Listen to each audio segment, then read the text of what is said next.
Lesson 4. These thoughts do not mean anything.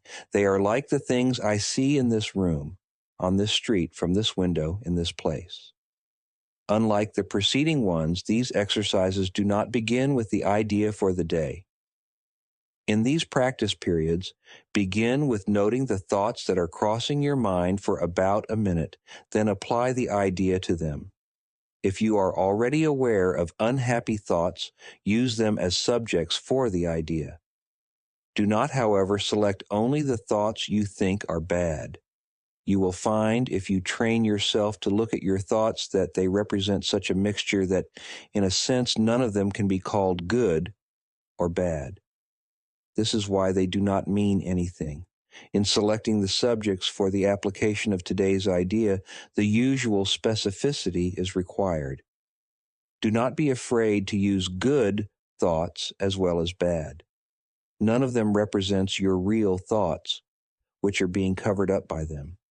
The good ones of which you are aware are but shadows of what lies beyond, and shadows make sight difficult. The bad ones are blocks to sight and make seeing impossible. You do not want either. This is a major exercise and will be repeated from time to time in somewhat different form. The aim here is to train you in the first steps toward the goal of separating the meaningless from the meaningful. It is a first attempt in the long-range purpose of learning to see the meaningless as outside you and the meaningful within.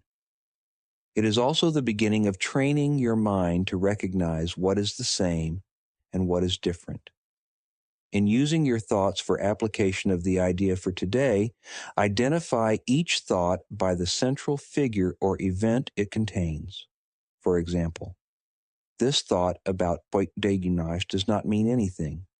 It is like the things I see in this room or wherever you are. You can also use the idea for a particular thought which you recognize as harmful. This practice is useful, but is not a substitute for the more random procedures to be followed for the exercises. Do not, however, examine your mind for more than a minute or so. You are too inexperienced as yet to avoid a tendency to become pointlessly preoccupied. Further, since these exercises are the first of their kind, you may find the suspension of judgment in connection with thoughts particularly difficult.